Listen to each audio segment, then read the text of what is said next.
Hi everyone, we are going to cover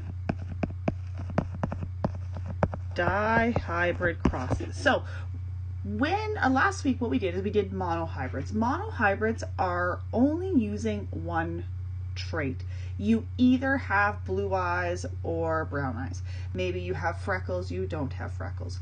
And they're only comparing that one trait and looking at what is the probability that those parents will pass on that one trait to the offspring.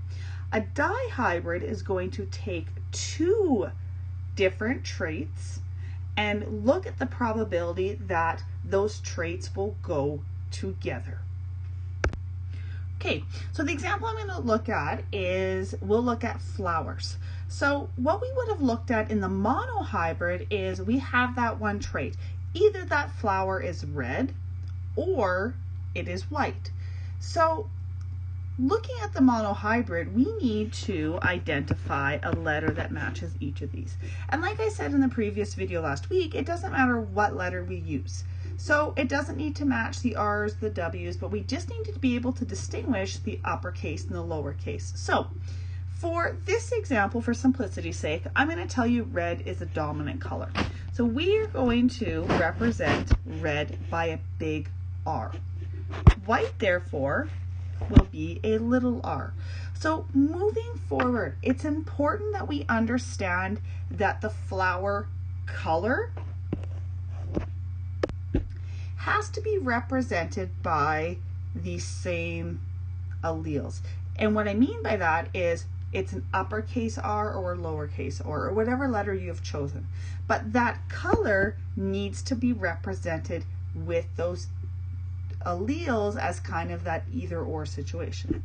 But what we're going to now look at, and this is what we mean by a dihybrid instead of a monohybrid, is, well, maybe flowers we have color, but maybe we can look at the maybe petal shape. So maybe we can have a flower that has round petals or oval petals. And what this is going to indicate is the shape. So once again, because these two, round and oval, match with that same characteristic, we are going to use a different letter. In this case, like I said, it does not matter what letter we pick, so maybe I will use big T, little t. One thing what I would have told you guys if we were in class is choose letters that you can really tell the difference between the uppercase and lowercase. A's, B's, R's, T's are kind of my go-to, but something like an O might be difficult to tell the difference between an upper and lowercase. Okay, so where we are progressing this week is what do I mean by a dihybrid? So what we will look at is how do we take these letters and figure out what combination do I use. So let's say I have flower 1. Okay, flower 1 is a red, round flower. And in this case, I'm going to tell you that it is heterozygous. So because I've used the red round flower and I've used that word heterozygous, that indicates that it's going to have one dominant allele and one recessive allele. So in the world of dihybrids, to represent flower 1, okay, that means I need to have two alleles, and we always work with 2 for color, and then I'm going to have 2 alleles that represent shape. So if I look here, and I'm going to go back to the red, red is indicating, okay, it's indicated by a big R. Now this leaves the question is that this second allele also has to pair with color, and there's going to be something in the question that is going to indicate to you, is it a big R, is it a little r, or whatever, But in this case, I have told you that it is a heterozygous red round flower, which means that term heterozygous means you have one big R, one little r. So I fill in that second space for color with the little r. Now, going to over my green lines over here that represent shape, I have a round flower. But once again, I've told you that it's heterozygous. So I go over here, round is indicated by a big T, okay? But because this word is heterozygous, I now have a little t. So when I look here, my phenotype for this combination is a red round flower, but my genotype when I go to my dihybrids would be big R, little r, big T, little t. And one thing is that we will keep the letters together. So the letters that pair with the color, they go side by side. The letters that pair with the shape, they go side by side. Okay, let's look at another example. Okay, so the another example, if I had flower 2. Flower 2 is a white oval flower. So because we're talking about two characteristics, this is a dihybrid, I now have to have 4 alleles, 2 representing color and 2 representing shape. So in this case, I haven't used the word homozygous, heterozygous, but when we look here, I look at white. White is represented by a little r. We know that is recessive. So the only way to get a white flower is to have 2 little r's together. When I go to my shape, I look here, it's oval. The only way to get an oval shape is to have a little t. But because we know this is recessive, and in order to have 2 recessives, we need to have another little t there. So in order to get a white oval phenotype, my genotype needs to be represented 2 little r's, 2 little t's. Okay, where we are going is we are going to take those dihybrid traits and we are going to cross them, which means we are still going to get a Punnett square, but this Punnett square is going to be a little bit more complex. Okay, so if I look at the 2 examples of the flowers that we just did, and I take my genotypes. So this is what the big question is. I have a round,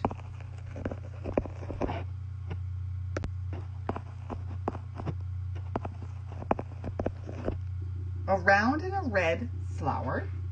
Over here, I have a white oval flower. What we are going to start being able to answer with these dihybrids is if these 2 flowers cross and they produce the offspring, what are the different genotypes and phenotypes that can be produced from a round red flower that is heterozygous for both traits and a homozygous recessive white oval flower? So when we look at this, we know the monohybrids was looking at this separately, but what we will look at in our dihybrids is how do we take something that has 2 traits and made it with something that has 2 traits and look at the probability of maybe a round oval flower. Sorry, a round white flower, maybe a red oval, okay? Okay, we're gonna do a little throwback to 10C math, to the acronym FOIL, okay? This stands for first terms, outside terms, inside terms, and last terms. So this is what we are using when there are 2 traits, specifically when we have a monohybrid. Now, this may seem a little overwhelming, but please, you guys, this is the best and easiest way to understand is using that FOIL method. So when we look at this, we are going to take the heterozygous flower, that red round flower, which would have a big R, little r, big T, little t. So when we are foiling, what is the point in foiling? What we need to remember is that when there is an offspring, there is half the DNA from mom, half the DNA from dad, which means in this specific flower, this next flower, the offspring, okay, or if it's an egg or a sperm, whatever we're looking at, is only going to take 2 out of the 4 alleles from that parent. But what we are going to look at is we need to foil to see what are the possible combinations that could occur from this allele combination.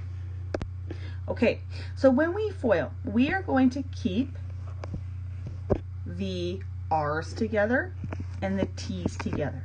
And in the world of math, that is representing the first bracket and the second bracket. So when we did foil, what we want to look at is we are going to take the combination of the first terms. Now, when we predict the outcome, you always have to have an R paired with a T in this case, but it doesn't necessarily have to be the same. But you down here, okay, you cannot have like 2 R's, 2 T's. So we are going to take the first 2 terms, which I'm going to underline here and here. So the first combination in passing along to that sex gamete would be a big R, big T. Now, in foil, we are going to do the outside terms. So which in this case is this term and this term.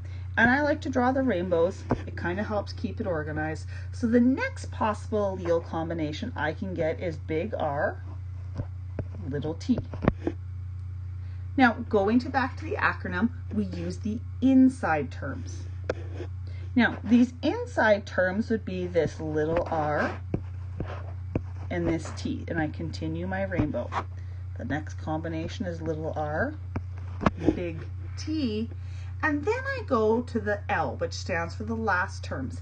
And in this case, it's this R and this little t.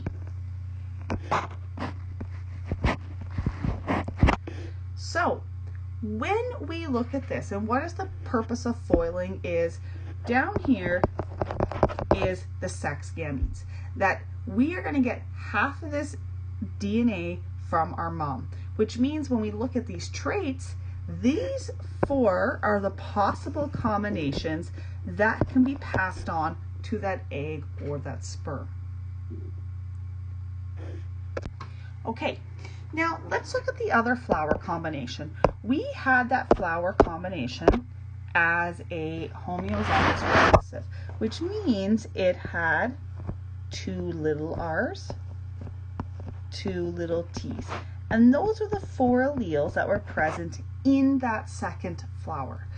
So looking here, we are going to still do our foil, but what we are looking at is what combinations can be present to pass along to those sex gametes, whether it's a sperm or an egg. So when I go here, same thing, I'm going to follow this. Now this case, to maybe make it a little bit clear, is I'm going to put brackets around. And even though these 4 alleles are there together, by putting the brackets, it's kind of representing what you guys would have done in math. The first bracket is your first term, the second one is your second term, and that's what we look at with our traits. So same thing we just did, we are going to look at our first term. Okay, first allele combination is little r, little t. Outside, little r, little t. Inside, little r, little t. And then the last term, so little r, little t. So what do we notice that is slightly different about this one? Well, the only possible combination of these alleles that this flower can give is, no matter what, their sex gamete will have a little r and a little t. There's no other possible combination to pass along to that sex gamete. Okay, so now that we've kind of gone over the basics, what we are going to do is let's look a little bit more into detail about the steps. Now, I've tried to simplify the steps, and I think by doing this, it's going to help us keep that sequential logistical process. So, whenever we get a dihybrid question, you know it's a dihybrid because there's two traits. You are going to use FOIL. You will take the 4 alleles and predict the possible outcomes, which we just did up here. We're going to cross off each double. We'll talk about that. Then create a Punnett square. So the maximum size of a Punnett square that you will have is going to be 16. Okay, if you do, now it's okay that you have a square less than 16, that is okay, we'll talk about that in a minute. But remember guys, the max that you can have for a dihybrid is 16. Then you're going to use the predicted genotypes to figure out the probability that the question is asking.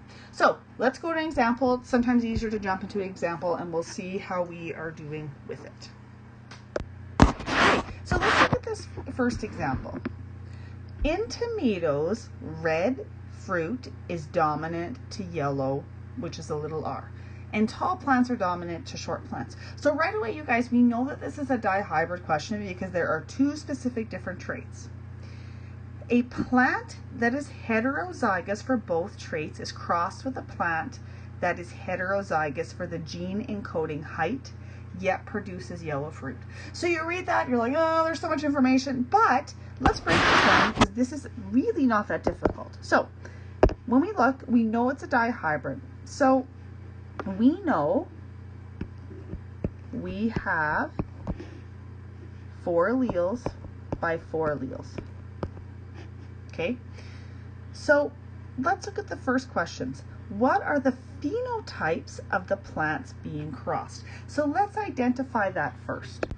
Okay, so let's look at this first plant. What I like to do is we are going to underline here.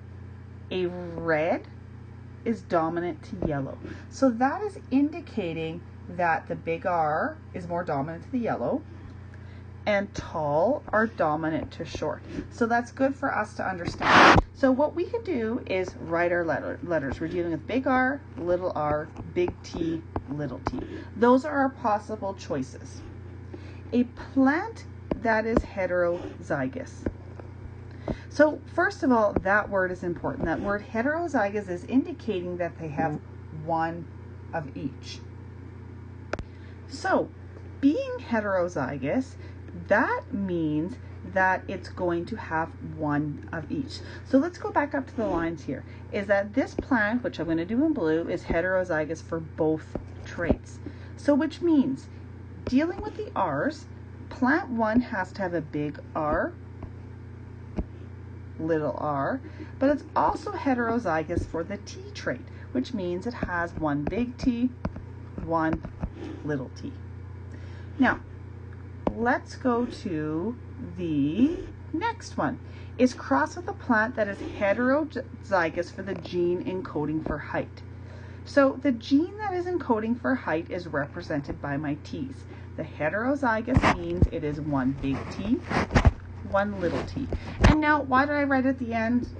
That's just personal preference. I like to keep the first parent similar to the second parent. But this is where it gets interesting, is that it yet produces a yellow fruit. So we go to color. We know that red is dominant, R is recessive. So we know a yellow is, in order to get a yellow color, it needs to be homozygous recessive, which means that plant 2 has to have 2 little r's. So let's go down to question 8. What are the phenotypes of the plants being crossed? Plant 1, which was blue, has big R, little r, big T, little t. That is going to be red and tall. And we are crossing it with 2 little r's, which means it is going to be a yellow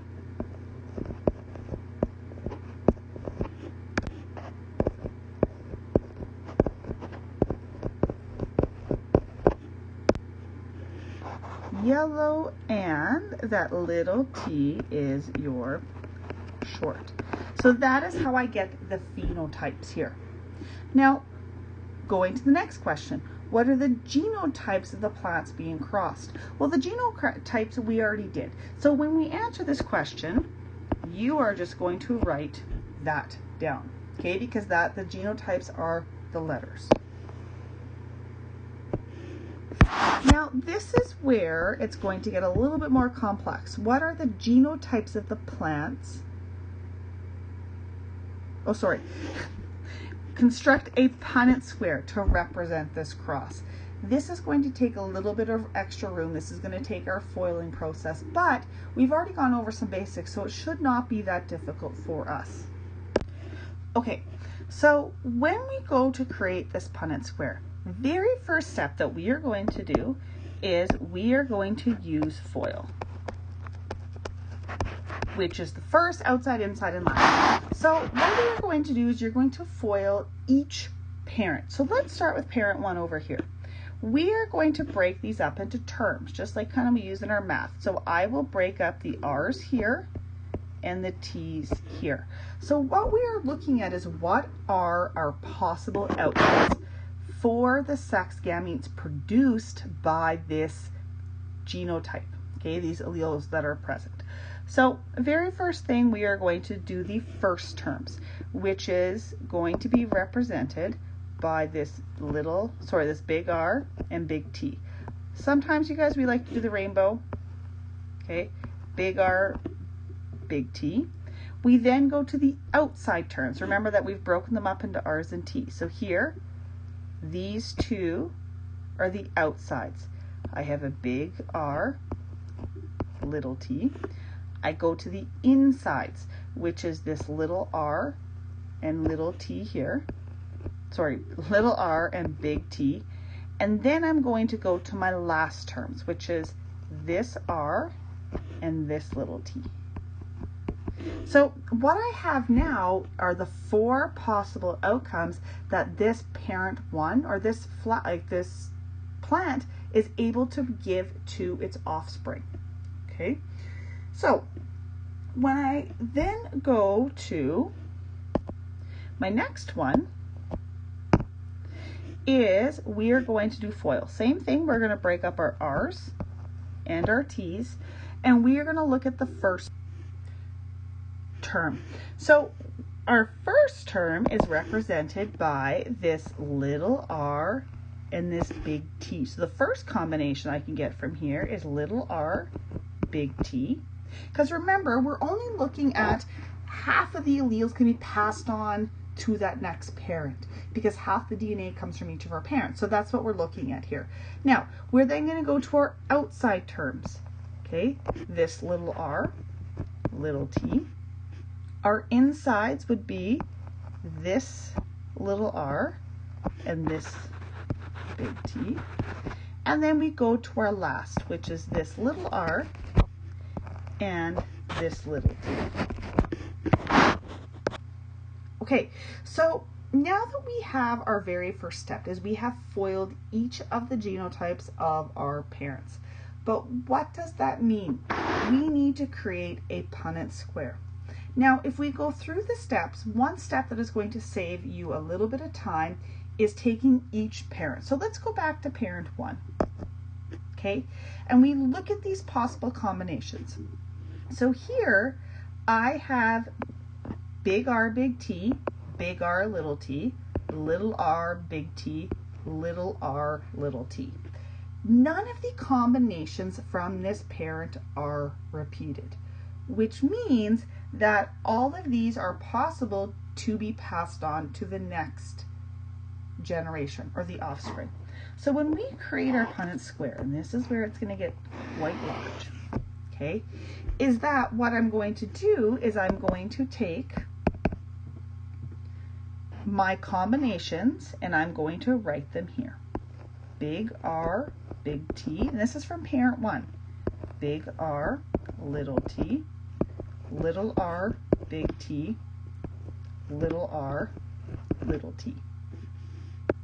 Okay, so now let's go over to my purple flower, okay, the one that I wrote in purple. So I look over here, and this one, I have a little r, big T, little r, little t, little r, big T, little r, little t. Now, this is what's going to save you a little bit of time with your Punnett square. And if you go back to the steps from the previous page, is that we are able to cancel out anything that is repeated. So I have, and I circle the ones that are good. Okay, I have little r, little t. But now I look at the rest of the line, you guys, and I say, hey, is there anything that's repeated? Well, guess what? This one here is repeated. It's the exact same combination, so I can cross it out. I can go here. Little r, little t. That's another good combination. But hang on now, I go down to this last one. Because it's the exact same, I'm able to cancel it out. Now, if you struggle with this step, that is okay. If you take all of those 4 combinations, the one thing that by doing this it allows you to not have to reduce the fraction at the end. Because let's think,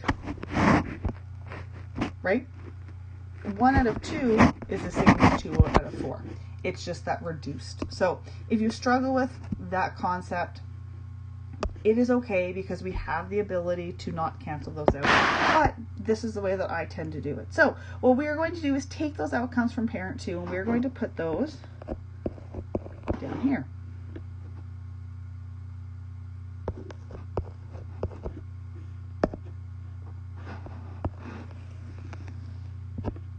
Okay, so just like we did in the monohybrids, we are now able to say, okay, parent 1 is up top, parent 2 is down the side. What are the possible outcomes from these parents? So I go, and I'm going to keep my same letters together. So big R, little r, big T, big T. Okay, and where did I get that from? This parent and that parent. Let's go over to the right. I get a little r, big T, little t. Go over to the next box. 2 little r's, 2 big t's, 2 little r's, big T, little t. And all I'm doing, you guys, is we're filling in the box using the parents. Now, let's go down here. I get big R, big T, little t. Now, a question I get, does it matter what order I write it in for the R's and the T's? No, it's okay, it can stay together. Big R, 2 little t's, move over here, 2 little r's, big T, little t, 2 little r's, 2 little t's. Okay, so now that we have this Punnett square created, we're able to look at what are the probabilities. So let's go back to our question. The first is a tall red fruit. So let's look at the probability of a tall red fruit. I'm going to do this now. So tall red would be, this is tall and red, tall red. This next one is not. This one is yellow, tall red. This one would be red and short, yellow, tall. Okay, so by the looks of this, we only have 3 that are tall and red. So when we go back to here, we would have 3 out of 8. Now, you can turn that to a decimal. You can turn that into a percent. It does not matter, but here, that is our tall and red. Okay, the next one is tall and yellow. I'm going to circle these. So this is tall and yellow, tall and yellow, tall and yellow. So in this case, our tall and yellow, which was the next one, would be 3 out of 8. Now, let's go to here, short and red. Now, our short and red is just represented by this one. So our short and red would be 1 out of 8, okay, which I've indicated here. This last one is short and yellow. My short and yellow would just be represented by this one, which once again would be 1 out of 8. I hope this makes sense. Any questions, you guys, please turn into flex. Hope to see you soon. Stay safe.